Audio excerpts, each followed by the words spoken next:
Bonsoir à tous. On se retrouve ce soir pour le débrief de Strasbourg-Marseille qui vient de se terminer il y a à peine même pas 2 minutes. On va continuer encore comme ça longtemps? On va encore continuer des semaines, des week-ends et des week-ends en continuant comme ça et en finissant deuxième partie de tableau? J'ai appris cette semaine que si l'OM ne serait pas européen à la fin de la saison, Gennaro Gattuso va quitter le club. Sera limogé par Pablo Longoria. Vous entendez à quel point le club est encore aucune stabilité. Le club va encore sûrement changer de coach, comme on n'arrête pas de faire depuis au moins 3-4 saisons. 3-4 ans, ça fait, 3, ça fait chaque saison qu'on change d'entraîneur. Il va falloir se poser des questions. Il va falloir se dire comment ça se fait qu'il n'y ait aucune stabilité et aucune passion dans ce club. Est-ce que on va encore continuer comme ça longtemps, jusqu'à la fin de la saison, sans faire de quelque chose de fort, de choix fort, de décision forte, sans réaction? On laisse la saison se passer et quitte terminer 12e, on fera les points à la fin? Non. Si on continue à laisser cette équipe qui devient merdique, qui devient à faire du grand n'importe quoi, on va droit dans le mur et on va les jouer comme Lyon va jouer cette saison. On va jouer le match. On va droit dans le mur, on se claque la tête dans le mur et on va jouer le match. Et Gennaro Gattuso partira, son staff partira et on va devoir reconstruire. Et après, on va quitter ce qu'on a reconstruit, on va encore devoir reconstruire. C'est pas ce qu'on veut à l'OM. On veut de la stabilité, de l'envie, de la passion. Et on veut des matchs meilleurs et des victoires. Parce que là, c'est plus possible. Je ne comprends pas pourquoi les supporters ne réagissent toujours pas. Au temps où il y avait Rudy Garcia, où il y avait euh, André Villas-Boas aussi, où on faisait beaucoup de mauvais résultats, il y avait tout de suite une réaction des supporters. Avec des banderoles, vous êtes des chèvres, vous nous écœurez. Il y avait plein de banderoles. Vous les sifflez, vous les huez. Il y avait des Rudy Garcia d'émission. C'était vraiment très chaud. Et ça, c'est un déclic de la part des supporters. C'est ce que les supporters doivent faire quand ils voient que leur club régresse fortement et n'avance pas du tout. Et là, les supporters, qu'est-ce qu'ils font? Quand les joueurs sont venus les applaudir, ils ont uniquement sifflé. Ça ne va pas les faire bouger. Ça va pas dire, oh, ben, les supporters, ils sont pas contents, ils ont sifflé, donc on va changer. Non, il faut des choses fortes. Quitte à être autorisé à nous déplacer à l'extérieur, au pire, vous dites non. Vous dites, au vu de l'état actuel du club, on ne se déplace pas. Ou vous faites baisser le nombre des supporters. Vous fermez à votre initiative. Il y a un virage qui ne vient pas. Un groupe de supporters qui ne vient pas. Pour montrer et commencer à faire des chants pour montrer notre colère. Parce que là, l'OM n'avance pas. L'OM, à chaque week-end, fait des pas en arrière. Et il faut arrêter les joueurs de nous mentir. Balerdi qui dit en conférence de presse, cette trêve internationale nous a fait du bien. On a rectifié ce qu'on a fait de mal avant la trêve internationale et on est prêt pour cette rencontre. Et on est préparé pour cette rencontre. Mais c'est faux. L'OM n'a pas du tout été préparé pour cette rencontre.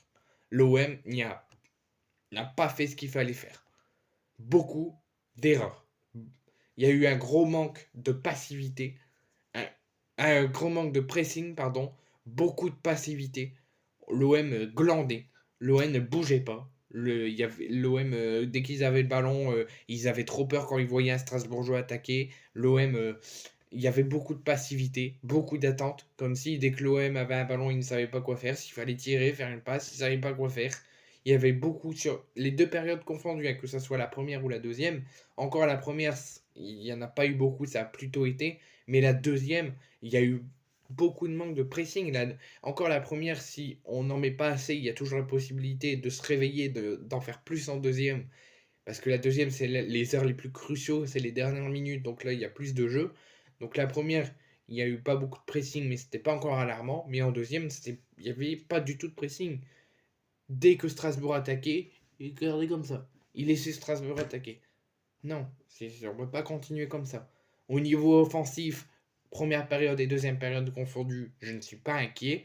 L'OM a beaucoup tenté de la première à la 90e minute. L'OM a eu beaucoup de contre-attaques, a montré beaucoup d'envie et de passion d'aller attaquer et de faire que de contre-attaquer et d'essayer de marquer. Mais ce qui aurait pu clôturer, même dire que l'OM aurait été excellent en attaque et au niveau offensif, c'est le manque d'efficacité.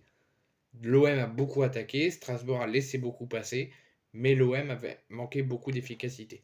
Soit il tirait à côté ou au-dessus, ou soit il faisait face au gardien Madsels. Donc au niveau offensif, je ne suis pas inquiet, je ne suis pas alarmé. Il nous manquait juste l'envie de l'efficacité d'être présente et peut-être on aurait pu mettre plus de buts. Mais le plus alarmant ce soir, avant de vous parler de la composition et de parler plus de la rencontre, c'est au niveau défensif où il y a eu beaucoup trop d'ouverture. Normalement, tu dois être compact, tu dois être sérieux, tu ne dois pas laisser passer, tu dois être devant. S'il passe à droite, tu vas à droite. S'il passe à gauche, tu vas à gauche. Tu dois être vraiment concentré, sérieux et appliqué et ne rien laisser passer. Parce que là, l'OM, surtout les deux pistons, Klos et l'autre que je ne sais plus qui, Reynal Lodi, vous avez fait beaucoup de fautes et vous avez beaucoup laissé passer les joueurs strasbourgeois. Et pour moi, Klos a été bon uniquement offensivement. Défensivement, il y a trop laissé de passer le strasbourgeois. Ça ne va pas. Si on laisse souvent passer les joueurs comme ça, où on offre beaucoup d'ouverture, surtout en défense, les joueurs ils sont là, il y a un joueur là, il n'y a pas d'enjeu, tellement qu'on met de l'ouverture, il peut très bien l'envoyer comme il veut. Parce que l'OM a laissé beaucoup d'ouverture en défense. Mais ce qui a donné beaucoup d'ouverture, c'est le manque de concentration. On dirait que l'OM, au niveau défensif, avait peur. Dès que Strasbourg attaquait, il ne savait pas où se placer, il y avait un très mauvais placement. Et l'OM manquait de concentration. Dès qu'il y avait un centre qui allait se faire ou un attaquant qui allait attaquer, je ne sais pas quoi faire. Je stresse, je ne sais pas quoi faire. Non, tu dois dire, je suis l'OM, il y a une étoile sur notre maillot, notre fanion c'est droit au but, on doit gagner ce match, sinon ça ne va pas aller. Et là, tu es sérieux, tu fais hop, un tacle kung-fu, tu essaies de bien rester devant, bien appliquer parce que c'est plus possible.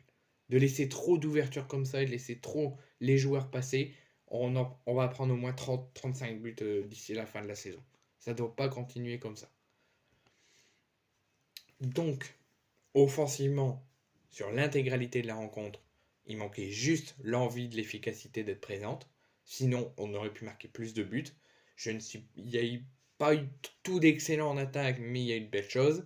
Mais plus la partie, le placement plus alarmant, c'est au niveau défensif où l'OM a trop laissé les Strasbourgeois passer, a laissé beaucoup trop d'ouverture, a beaucoup trop flippé, parce que du coup, ça a donné un mauvais placement, un manque de concentration, et ça a laissé les Strasbourgeois passer. Et je pense même qu'ils ont beaucoup plus d'occasions que nous, malgré qu'on ait été bon en attaque. Et pourquoi Strasbourg a plus d'occasions? Parce que défensivement, ça n'a pas du tout été. Donc quand on dit que l'OM a été assez préparé et a été bien préparé pour cette rencontre, c'est faux. Il y a eu encore beaucoup trop de lacunes, encore défensif, et ça date pas de maintenant. Ça allait mieux peut-être, ça a mieux été travaillé. Je pense que l'OM a beaucoup mieux travaillé que l'attaque que la défense.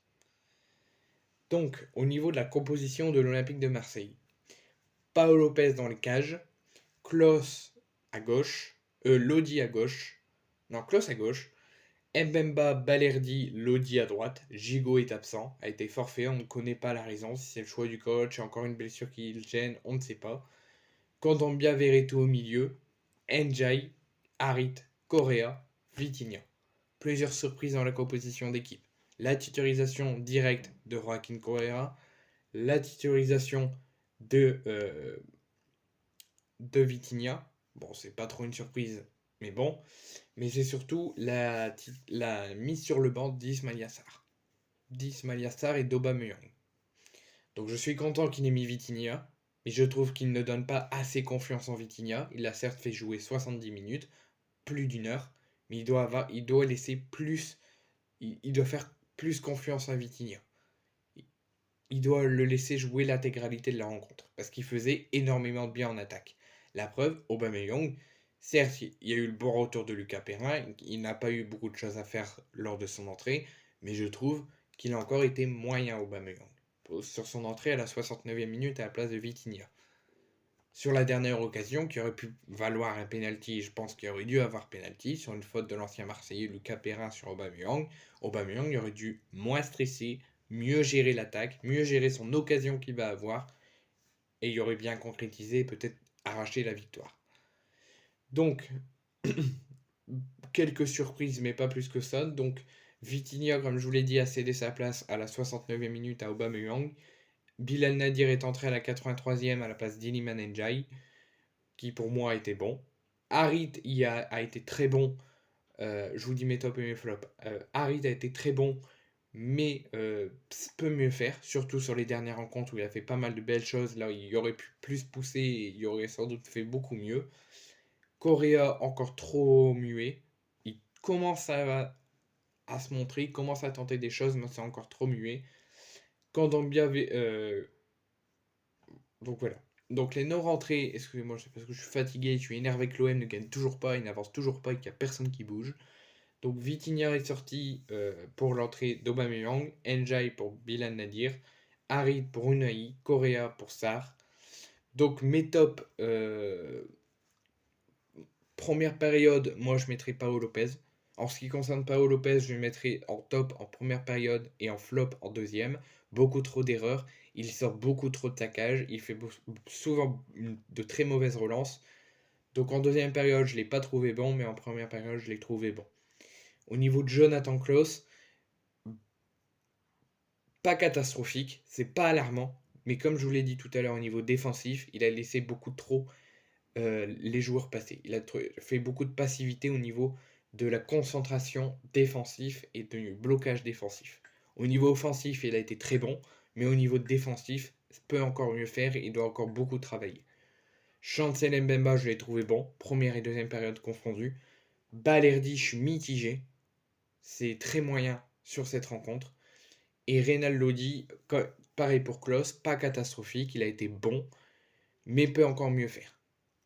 Au niveau de Kondogbia et de Veretout, en fait, les joueurs peuvent mieux faire. Ils savent mieux faire parce qu'ils l'ont montré sur les dernières rencontres, mais n'ont pas donné leur maximum de tout ce qu'ils pouvaient faire, leurs moyens pour se montrer virulents. Au niveau du classement, avant de parler de la rencontre, de la 3e place à la 9e place, donc la place directement qualificative pour la Ligue des Champions, jusqu'à la 10e place, jusqu'à la fin de la première partie de tableau. En ce qui concerne l'OM, je ne dis rien, l'OM a un match en retard face à Lyon le 6 décembre. Marseille est 9e, a certes pris une place en faisant match nul, mais ça reste alarmant. Parce que l'OM a certes, peut être, lors de la prochaine rencontre, peut être au bord du podium, des 6 places européennes, mais il y aura toujours 4 à 5 points de retard sur le 6e et le 5e. Parce qu'actuellement, avant le match en retard contre Lyon, et avant un autre match qui a lieu avant, je crois, l'OM est 9e avec 14 points, avec un match en retard, à 1 point de Brest 8e et de Le Havre 7e, et à 4 points de retard, 5 points de retard, pardon, sur Lens 6e. 6 points sur Lille 4e. Et plus de 10 points sur Monaco 3e. Il va falloir se poser des questions là. L'OM n'est pas du tout à sa place. Certes, l'OM n'est plus en deuxième partie de tableau, parce qu'avant ce match, l'OM était en deuxième partie de tableau. L'OM a regrimpé en première partie, mais ça reste alarmant. L'OM n'est pas à sa place. L'OM doit être européen. L'OM doit être deuxième de Ligue 1. Si l'OM ne remplit pas cet objectif, ça va être embêtant pour la fin et pour la suite. Donc, après avoir fait mon mini coup de gueule au début de cette vidéo, un message aux joueurs de se remobiliser, d'avoir fait un point sur tous les problèmes que l'OM a eu pendant cette rencontre, sur mes tops et mes flops, sur le classement de Ligue 1, on va quand même parler de cette rencontre, quand même, malgré que je suis très en colère et très déçu que l'OM a fait beaucoup trop de lacunes, beaucoup trop d'erreurs défensives, a été bon en attaque, bon offensivement, mais n'a pas su concrétiser. La preuve, l'OM a fait un partout. Certes, on devrait être content parce que l'OM n'a pas perdu. L'OM a quand même pris une place et a quand même pris un point, mais on a quand même perdu 2 points. Et si on veut être européen et remplir nos objectifs et grappiller le maximum de points avant le match en retard contre Lyon, c'est un match qu'il fallait gagner. Surtout sur un Strasbourg qui est encore plus malade que nous, mais qui sont en train de plus être fort malade, de devenir juste malade, mais en voie de guérison. Et nous, par contre, avec ce qu'on fait, on redevient malade comme eux, ils étaient. Donc face à un Strasbourg Plusieurs journalistes disent très faibles, mais moi je trouve qu'ils ont été franchement très bons. Face à un Strasbourg très bon et un OM toujours pas guéri et n'y arrive toujours pas à prendre les 3 points avec beaucoup trop d'erreurs et de lacunes, l'OM fait un match nul. Donc le match démarre avec une frappe de Jonathan Klaus qui pousse dès les premières minutes Mats Sess à la parade. On se dit peut-être qu'on va passer une bonne soirée, que l'OM aura bien travaillé durant la trêve internationale, que l'OM va montrer de meilleurs visages qu'ils ont montrés avant la trêve internationale, mais il ne fallait pas. Sur un contre, Strasbourg ouvre le score dès la 6e minute de cette rencontre avec Kevin Gamero sur un côté. Reynal Lodi ne défend pas dessus, laisse, comme je vous l'ai dit, passer le joueur et il a le temps de frapper sur Paolo Lopez qui l'arrête. Derrière, Gamero le récupère, passe tout de suite à Emera et dans le but vide, 1-0.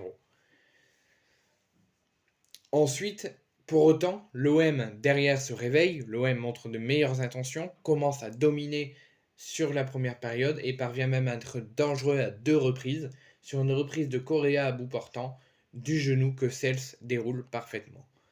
Et sur une frappe de Jonathan Klaus, repris en plein axe par la défense. Amin Harit et Jordan Verretou sur 2 frappes essaient de prendre le relais en début de seconde période. Donc je dis, l'OM n'a pas été catastrophique, enfin si, mais en première période, comme je viens de vous le dire, ça a plutôt été. Il y a eu de belles choses, l'OM a très mal démarré, mais l'OM s'est vite réveillé, a dominé l'entièreté de la première période, mais il manquait juste l'efficacité offensive pour mener. Mais en deuxième période, c'est là que ça a été plus compliqué. L'OM a été toujours bon offensivement jusqu'à la fin du match, a beaucoup attaqué, mais c'était plus au milieu défensif et défensif que ça n'a pas été. En deuxième période, donc l'OM est toujours bon en attaque avec 2 frappes de Harit et de Verretou enrôlées en début de seconde période, mais ce n'est pas cadré. Derrière, Strasbourg commence à perdre confiance et commence à prendre confiance et occupe à son tour la surface marseillaise. Heureusement, ils ne sont pas mieux lotis et Paolo Lopez commence à se réveiller lui aussi. Aubameyang rentre à la fin du match et comme a prévu une occasion, un départ en profondeur bien taclé par Lucas Perrin, mais il n'y en aura rien d'autre dans le temps additionnel qui pour moi aurait dû pas avoir 3 minutes mais beaucoup plus. Mais il sera largement hors jeu et il y aura même le retour de Lucas Perrin qui aurait pu valoir penalty. Donc malgré tout ça, l'OM n'y arrive toujours pas. L'OM est toujours au ralenti. L'OM fait match nul face à Strasbourg. Mais moi je vous dis, il va falloir se poser des questions. Je ne comprends pas pourquoi le club, pourquoi les supporters n'ont toujours pas réagi à cette non-avancée de l'Olympique de Marseille. Il va falloir se poser des questions. On ne peut pas continuer comme ça. C'est inquiétant, c'est alarmant, mais personne ne bouge et on ne comprend pas pourquoi. Quand on est l'OM, on doit gagner tous ces matchs.